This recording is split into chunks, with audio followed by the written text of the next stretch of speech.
Olá, é um prazer estar com você. Seja muito bem-vinda, seja muito bem-vindo ao nosso canal. Eu sou a professora Márcia Pires e o objetivo do nosso canal é instigar reflexões, é pensar melhor para que possamos nos expressar melhor. E nós estamos hoje trazendo uma videoaula acerca das competências exigidas na redação do Enem. Aula 2 acerca da competência 1, que é o domínio da norma padrão. Seja muito bem-vindo. Sabemos que essas competências elas são imprescindíveis na redação do Enem, mas também devemos dizer que são competências muito importantes para você que quer se expressar melhor, tanto na oralidade quanto na escrita. Mas hoje, claro, vamos focar mais na escrita. Mas as competências exigidas no Enem são competências importantes para a expressão, né? Então, por exemplo, o domínio da norma padrão da língua portuguesa, que é exigido, né? Esse domínio é exigido nas situações formais de comunicação, seja no seu ambiente de trabalho, seja na hora de você mandar um e-mail para o seu chefe, para o seu colega de trabalho, seja nas discussões, nas reuniões, né, de trabalho, ou até mesmo nas reuniões familiares. A compreensão da proposta da redação do Enem, ou seja, se você sabe interpretar bem aquilo que o outro está dizendo, aquilo que o outro está solicitando, a temática principal de que o outro está propondo para você, a argumentação, como que você argumenta, como que você traz os seus argumentos de forma clara, de forma persuasiva, mostrando as relações entre as ideias, a organização das ideias, como que você organiza o fluxo do seu raciocínio, né, de forma clara, de forma progressiva, trazendo ideias, se você precisa entender A para entender B, você faz esse fluxo, né, trazendo essas ideias nessa ordem coerente. A proposta de intervenção, né, como que você sugere, como que você propõe intervenções acerca daquele assunto, né, para sugestões. Então, todas essas competências que você estuda para o Enem, você vai usá-las, né, na vida de vocês, tanto na vida acadêmica quanto na vida profissional e até mesmo, né, na vida pessoal. Então, estudo é necessário que você considere como importante, como competências importantes para se expressar melhor, para pensar melhor, para se expressar melhor. Bom, na videoaula anterior, nós começamos a falar acerca do domínio da norma padrão da língua portuguesa e trouxemos aí um trecho, né, para você analisar. O que é isso, professora? Norma padrão da língua portuguesa. É aquele tipo de registro, né, de norma, de variante que nós usamos, que é a mais próxima à gramática. Então, você não estudou no ensino fundamental 1, no ensino fundamental 2, no ensino médio, a norma padrão da língua portuguesa, a gramática, a professora não trazia aquelas regras gramaticais para que você aprendesse a norma culta, a norma padrão. Então, todo aquele conhecimento agora você deve aplicar no ENAD. Todo aquele conhecimento construído você deve aplicar. Vejamos aqui alguns exemplos para você entender melhor. Lembrando, por que a gente fala padrão? Porque quando a gente fala, eu vou usar a norma padrão da língua portuguesa, todos aqueles países que falam o idioma português e que estão usando o idioma português, vai usar essa norma padrão. Por isso que ela é usada em momentos, em circunstâncias de formalidade, lá na empresa em que você trabalha, nos textos acadêmicos, científicos, nos textos científicos, quando você vai apresentar um artigo científico, uma pesquisa, sobretudo na academia, você vai usar essa norma padrão. E também nos ambientes de trabalho, depois que você estiver trabalhando profissionalmente, imagine, você terá que escrever na norma padrão um e-mail para o seu chefe, um e-mail para o seu cliente. Se você não usar a norma padrão, isso pode depor, né, contra você, né? Então, nossa, você cometeu um erro lá de concordância. Isso fica ruim para você. Você cometeu um erro de ortografia. As pessoas não vão olhar você com bons olhos, né? Porque no ambiente profissional nós temos que escrever na norma padrão da língua portuguesa. Isso é esperado de um profissional bom, né? Principalmente nos ambientes corporativos, mas também nos ambientes em que você é profissional liberal, certo? No WhatsApp. Professora, no WhatsApp eu posso escrever como eu quero. Se você tiver entre os seus amigos, se for um grupo de amigos, tudo bem, mas um grupo profissional, não. Você tem que escrever na norma padrão, né? Isso é exigido dos profissionais, mesmo no WhatsApp, porque você estará sob a avaliação dos seus chefes, dos seus colegas de trabalho, certo? Agora, eu trouxe um texto que eu tirei de um parágrafo que eu tirei de um outro texto que fala da educação como formação humana. Pausem aí e vejam aí 15 inadequações em relação à norma padrão. Será que você sabe perceber essas 15 inadequações? Leia o texto e vai anotando aí no seu caderno, numa folha, essas 15 inadequações. Pausem e vejam. Bom, vocês pausaram, viram? Então vejam aqui, olha, essas inadequações. O processo não escreve com C cedilha, escreve com C e depois com 2 S's, né? Então aqui existe a primeira inadequação em relação à ortografia. Presumidamente não é com Z, é com S. Mais uma inadequação. O alguém aqui ele é acentuado, né? Então vejam que é uma oxítona, né, acentuada. Então, com a sílaba tônica aqui terminada, né, na última sílaba e acentuada. Olha, o do verbo ser, autonomia é o altruísmo. Aqui não é o altruísmo, não é um verbo ser, né, e sim o a conjunção aditiva. Gente, vou tomar um pouquinho de água. Aproveitem aí para tomar água.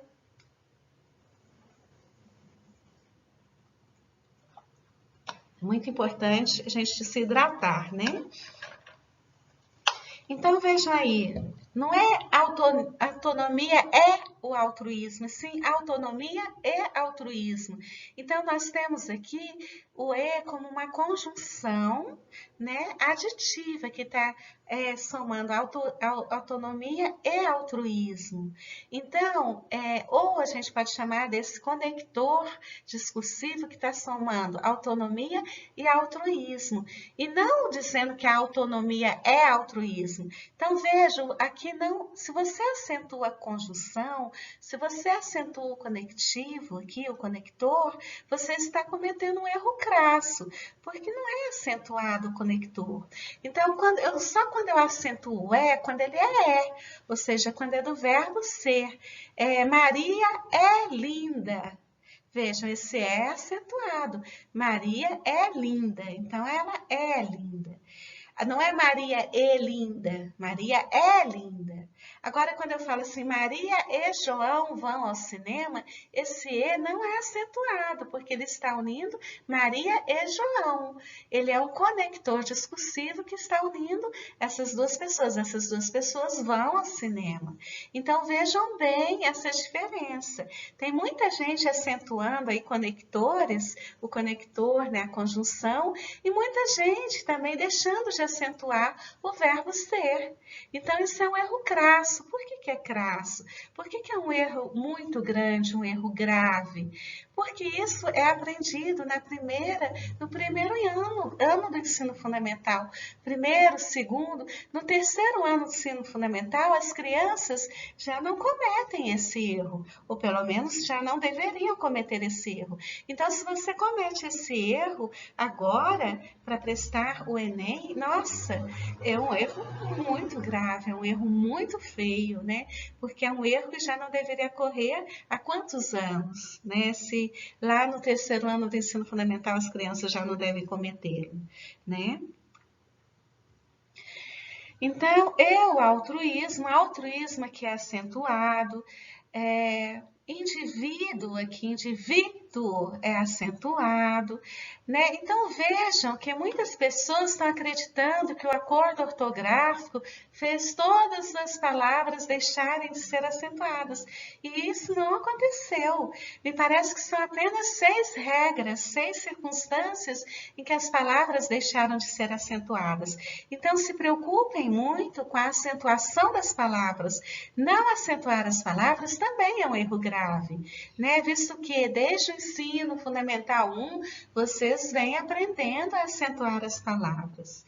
Então, olha, indivíduo, a profissão não é com C cedilhas, é com 2 S's, né? Oportuniza não é com S, é com Z. Reflexões, gente, eu já vi pessoas escreverem reflexões dessa forma. Então, olhem, cuidem da ortografia, da forma como a palavra é escrita. Isso é muito sério. É muito grave você escrever reflexões dessa forma, sabe? Então, assim, compreensão com S. O novamente, isso que não é conjecturas. Compreensão e conjecturas. Então, não é acentuado. Maior consciência ou maior consciência? Consciência. E com ela, aqui de novo, não é acentuada, é o conector E. Com ela, maiores angústias, angústias é acentuada, né? Então, ou esperança. No entanto, ainda assim, os educadores têm, não seria tem, quando é educadores no plural, o verbo aceita, né? Tem aí o acento circunflexo. Então, tem essas fragilidades, porque os educadores estão no plural. Então, vejam, gente, que é muito importante que vocês acentuem as palavras da forma correta. Então, se vocês não se lembram das regras gramaticais da acentuação, coloquem lá no Google acentuação. Vão ver vários artigos muito interessantes, né, da Nova Escola, de vários sites que trazem as normas da acentuação. Mas mais do que estudar as normas, porque às vezes a gente estuda as normas e acaba esquecendo, mas se você for um leitor voraz, se vocês estiverem se preparando mesmo, lendo, se vocês forem pessoas que leem romance, né, que leem artigos, né, então quanto mais vocês lerem, mais a memória de vocês vai perceber como as palavras são grafadas, né? Como as palavras são escritas, como as palavras são acentuadas, como a ortografia é correta. Então, quanto mais leitura, mais vocês vão conseguir. E outra coisa que eu queria chamar a atenção para vocês é acerca da letra discursiva. Então, lá no Enem, vocês vão escrever a letra com o próprio punho, será a letra discursiva. Vejam que a letra discursiva, ela tem uma forma de se escrever. Então, se você não faz o E da forma que tem que ser feita, se você não faz o D respeitando a forma que deve ser feita, o A como ele deve ser feito, você está deixando de escrever na norma padrão também. Porque a padronização da letra discursiva é daquela forma. Então, é muito importante que você grafe a letra, que você faça grafia da letra, escreva a letra da forma adequada, né? Então, o tio tem que ser daquela forma, a C cedilha tem uma forma de escrever, o A tem que puxar a perninha do A, lembra como a professora escreveu? Lembra-se como a professora ensinava o A com perninha lá na primeira série? Então, se você escreve um N só com Aquilo não é N. O N, ele tem aquelas duas montanhas, né? O A, ele tem que puxar a, a perninha do A, o N tem que ser feito daquela forma, o L tem que ser feito daquela forma, o O tem que ser feito. Se você não puxar o tracinho do O, ele vira A. Então vejam, preocupem-se muito com essa letra de vocês. Não é preciso ter uma letra bonita, mas ela tem que ser legível e ela tem que ter uma grafia correta. Senão ela distancia da norma padrão e vocês vão perder a nota na norma padrão. E nenhum corretor é obrigado a acreditar que é um N aquilo que não é um N. Acreditar que é um M aquilo que não é um M, né? Então, preocupem-se com isso, certo? Bom, e lembrando, como eu falei para vocês, nem todos os acentos caíram na nova ortografia. Aqui eu trouxe alguns, né? Não se usa mais o acento dos ditongos abertos, e oi, das palavras paroxítonas, palavras que têm acento tônico na penúltima sílaba. Por exemplo, pó e a. Então vejam que o pó é a penúltima sílaba e é um O aberto, seguido por ditongo. Põe, apoia. Então aqui eu tenho um apoia. Então, esse O caiu. Apoia. Então, vejam que o poi aqui dessa sílaba, que é a penúltima sílaba, a penúltima sílaba, ela é paroxítona porque ela é tônica, esse poi caiu. Mas vejam aqui que se fala também que quando o oi está na última sílaba, é rói. Né? Então, rói, aqui na última sílaba, esse aqui continua. Então, vejam, preocupem-se com essas regras. Nas palavras paroxítonas não se usa mais acento no I e no U tônicos quando vierem depois do ditongo. Então, ó, fei, ura. Então, U aqui é uma sílaba tônica. Aqui caiu, não se usa mais. Enjoo, então não se usa mais o acento das palavras terminadas em e ou. Então, os verbos leem, veem, caiu esse acento circunflexo. Do voo, caiu também, né? Enjoo, caiu. Mas veja, não caiu de não caíram, né, os acentos de todas as palavras. Então, vejam que parece que são 6 regras e que caíram os acentos. Então, não pense, preocupem-se ainda em acentuar as palavras.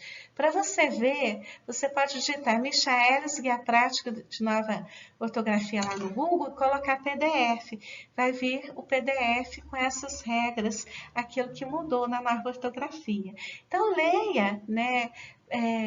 O que mudou realmente, para você não ficar tirando de tudo, né, como as pessoas têm feito. Gente, mais um parágrafo, nesse parágrafo, vejam aí 6 inadequações, vamos ver se vocês estão bons, né, para verem as inadequações. Mais 6 inadequações em relação à norma. Pausaram, viram? Agora vamos ver essas inadequações. Olha, a educação, como zelo e intervenção humana no desenvolvimento do outro, atraem para o educador a responsabilidade. A educação, quem que está atraindo? É a intervenção, o zelo é a intervenção humana ou é a educação? Lembram-se que eu falei na outra aula que essa expressão com essas vírgulas intercaladas é uma expressão que vem complementar a informação, mas como ela está, essa expressão aqui, como zelo e intervenção humana no desenvolvimento, quando eu trago as vírgulas e eu suspendo elas, eu vejo a sintaxe. Ó, a educação atrai para o educador. Então, quem atrai é a educação. Então, eu tenho que estar com o verbo no singular, porque a educação está no singular. E aqui? E essa parte aqui do tutela? É tutelada ou é tutelado? Vamos ver? A educação como zelo, informação humana, o desenvolvimento do outro, atrai para o educador a responsabilidade do processo de heteronomia, de acompanhamento desse outro que, presumidamente, precisa ser tutelada. O que precisa ser tutelada? A responsabilidade ou o outro? Olha, de acompanhamento desse outro, que presumidamente precisa ser tutelado. É o outro que precisa ser tutelado. Então, o outro está no masculino. Então, tutelado tem que estar no masculino, tutelado por alguém mais capaz.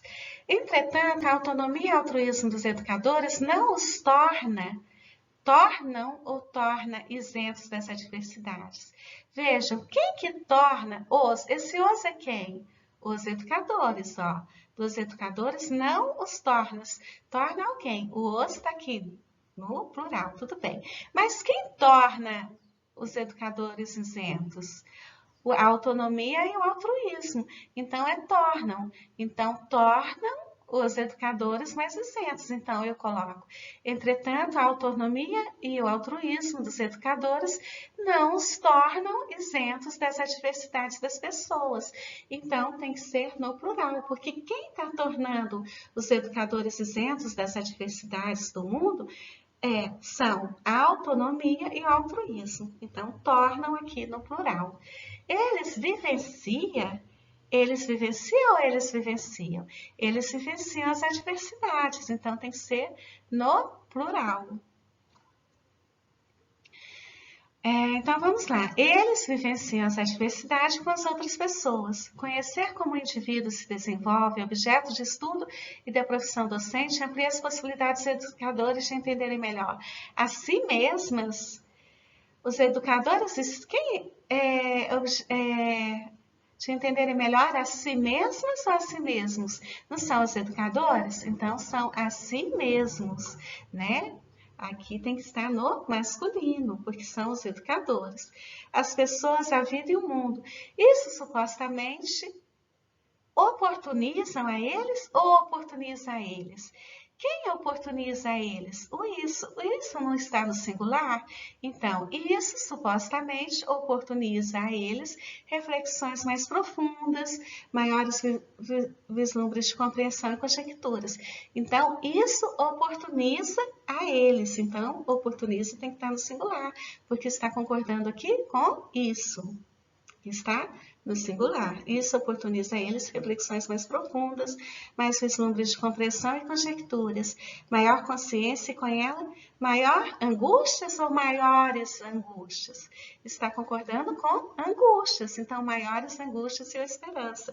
No entanto, ainda assim, eles têm suas fragilidades.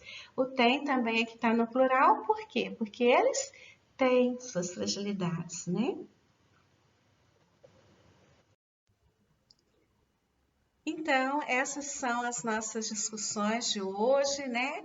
E eu vou pedir para você dar um like aqui e fazer a inscrição no canal. Dê um like, a gente está conversando no canal agora, está organizando um conteúdo super interessante aí. E cada vez mais a gente vai trazer conteúdos novos para explorarmos. Então, dê um like, incentiva a gente. Beijos!